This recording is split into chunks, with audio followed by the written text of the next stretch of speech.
remember these things, all the stuff we're doing are exercises.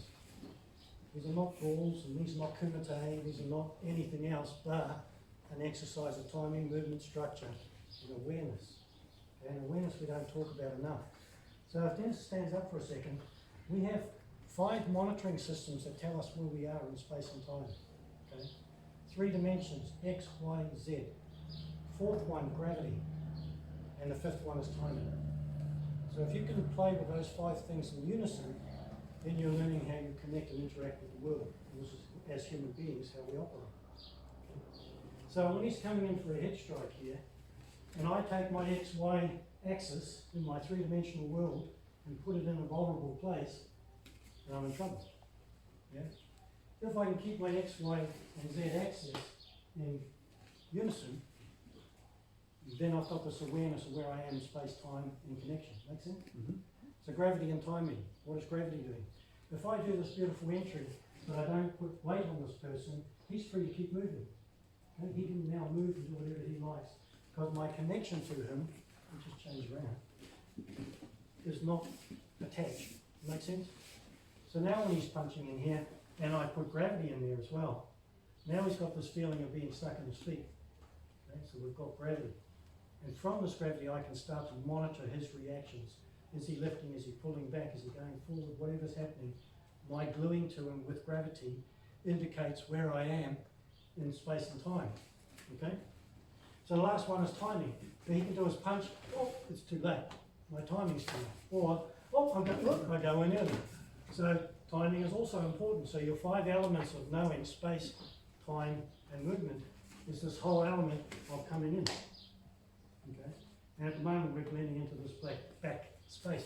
So we'll change this to a Yokoguchi strike, and I want him to come straight through here, and that's what he's looking for. So my XY factor I'm looking for in gravity is just to take this elbow down and encourage his body to go past his structural awareness. Okay? Just do a strike. His intention, just do like this. His intention is to have structure and be here. My intention is to steal structure and take him past that point. So when he comes in, suddenly his wanting to lift his arm is a little bit more laboured. And if I drop my weight down, now his hip structure's gone. Okay? Now if I want to strike or do things, I have the vulnerable opportunity, or I can just take structure through posture. Yeah? So we're going to go with the Yokoguchi strike, and you can blend in. Yeah? So if we do a slow, what happens when he lifts his arm, this hand's tracking his elbow up. And that already puts me on the outside of the entry. By the time I turn my hip in and allow my elbow to drop, his posture now is compromised.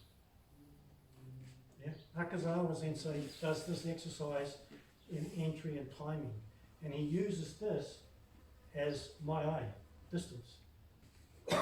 So I track his elbow, which allows me to be in the perfect spot. Does that make sense? Yeah? So striking up. Okay. Grappling up. Or just body awareness. So we have a try. Okay? So the exercise we need you to do is when he's coming in, is just make the arc up with the arm and mark the arc down and see if you can make a connection to this person's space and time. Alright? Thank you. We do our training, we do our things, but we're not actually taught to monitor our body. We think in our heads, but we don't think in our bodies. Or feel is what we're talking about. So I'm going to borrow Dennis for a second. I'm just going to get you to grab my wrists. Just come around here. And what I'm going to ask you to do here, this is an exercise to understand your posture to their posture. So nice and strong. Yep. Okay. So if I'm just fighting with my shoulders and arms, we're just bouncing off each other. We're just neutral, really. But if I roll my shoulders, drop my elbows, I'm going to drop my feeling into my feet, and I'm now going to restack from my feet into my knees, into my hips, up into my chest area, and now I'm just going to expand. You can see Dennis now has been affected. His body posture has gone up and over. Okay? So I'm going to do this exercise where our awareness is not just thinking, oh, I've got to lift them up. What I want to do is feel my shoulders drop, feel my elbows find my hips, drop into my feet. Then from my feet, I then stack into my knees, into my hips, up into my chest, and then I'm going to expand my house. And when I get to this point, I can ask Dennis to push towards me.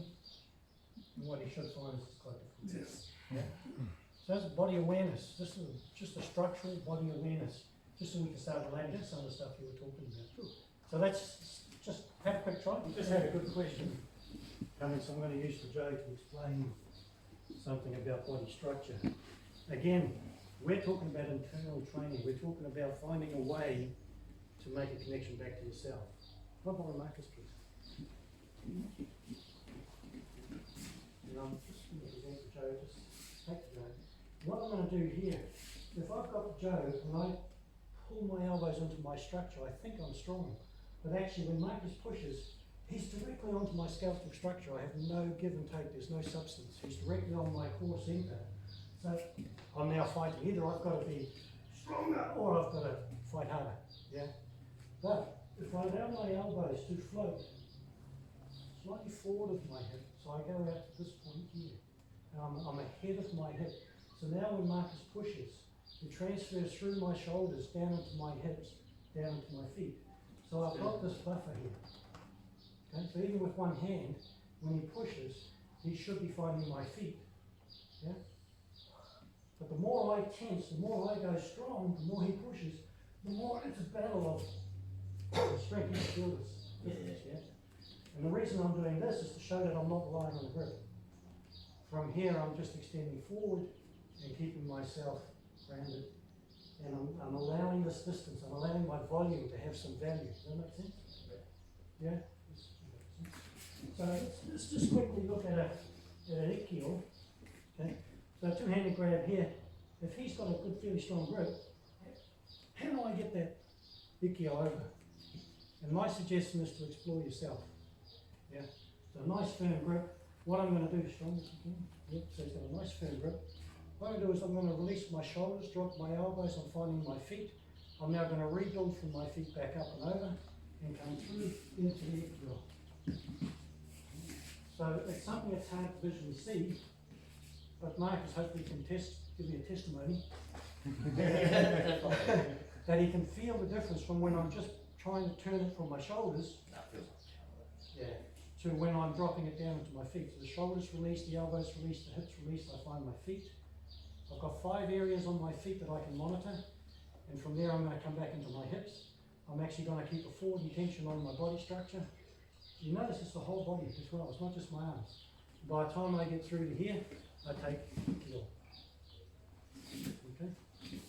So I'm going to rack your brain. Aikido for me is attacking his shoulder.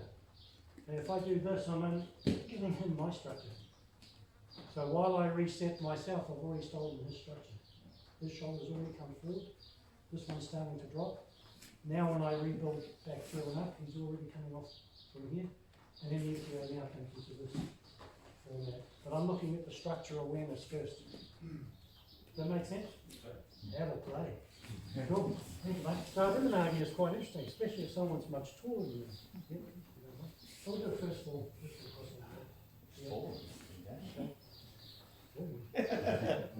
You know, and if I'm going to come in here and I'm going to try and do a Ruminagi from here, you can see I'm not comfortable. Okay? So again, my structure connects to his structure. So as I'm entering, you can see my shoulders releasing, my elbows are releasing, I'm dropping down into my feet. And at the same time, he's being asked to compress into his own feet. See it? Yeah? So when I come through and do this and I come in for the Irimi, what I'm looking for now is feeling his center core line, his structure. So when I come in here and I just touch his shoulder with my little finger, it's my shoulder and my elbow that rotate behind, and I lower my hip that takes his structure. Okay, to the point where if he wants to stand up here. Yeah. So I'm taking the time to analyze my body structure in connection to his body structure. So I know when I used to come in here and I used to come and grab, my shoulders are up, I'm trying to pull, and of course all I'm doing is fighting body structure to body structure. So if I'm way down here, how am I going to get to his shoulder? Okay. And that's through my body structure awareness. So through allowing myself to draw my body into the ground, into the feet, and as I come in now, I'm drawing him to me, but by the time I get here, it's easy. Now I just lower myself into this position. where I've taken body structure. Okay? So height is an interesting thing to explore. So I'm going to ask you to do in the rimi, nagi, to be corrected. So when I go in, I'm looking for the iriminagi, the technique. So as I come in here, I want to come in a way that allows my body to re-stack down into its feet, if that makes sense. So the front foot slides in. As the hip comes round and the hands come up, by the time the little finger finds his shoulder, I start to rotate my nearest shoulder to him.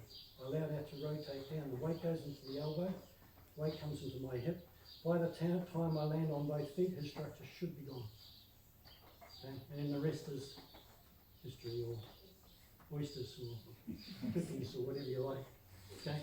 And as we're talking later, if I want to make this a more effective thing, I don't give him the opportunity to start to fight with me. Yeah, once I go in through here, I've got body structure down. I want to make sure I'm going through his body structure to the ground. So this time I'm going to go for a punch. He's going to come in for a punch to the face. Then if I'm on the back foot, of course, we're in trouble. So the urimi, or the entry movement we're trying to get to, is to come in. Okay? So the only way to come in, and we learn this with weapons, if I come in and I'm worried about the punch, I'm on the back foot. So I get taken over. So I need to respect this guy. This guy can really throw a punch, so I better have a look at it. You know, I better have respect for it and realise that he could punch you. So I respect the punch in the way that I go forward to it, and now I'm in the back space. Yeah? So that gets me completely But I get this beautiful entry into this back quarter space. Okay? So we play with the shoulder because we're learning how to control body structure through here. But then later on, if I'm wanting to make a connection to this person, I steal the head. Okay? The head controls the body. Once the head's mine, that structure, which gives you that beautiful control you were showing earlier. So he's coming in, well, I've got this lovely feel here. Now we can take the head through and blend. The trick is getting in and getting in the structure. Because when he's throwing a punch, most times we're worried about the punch, and we're putting ourselves at detriment. Okay? So if I have respect to me and I respect him, I can have a look at his punch. That's a good punch. That's a lovely little punch you got there. But then I help it along. There it goes. Okay? And then I join his centre. Now I stop when he's through. Yeah? So we'll do change style. So if you're a little bit worried, use this hand to cover yourself and to guide it through. Okay? The second hand just comes over. And once the head's gone, the body part is gone. And I think we'll just explore that blending in at the moment. So I want a good strong hit. Okay, so I respect him, he can hit me, it's a beautiful punch. Now when he punches, I want to see what he's looking at. Well, you're looking at this side.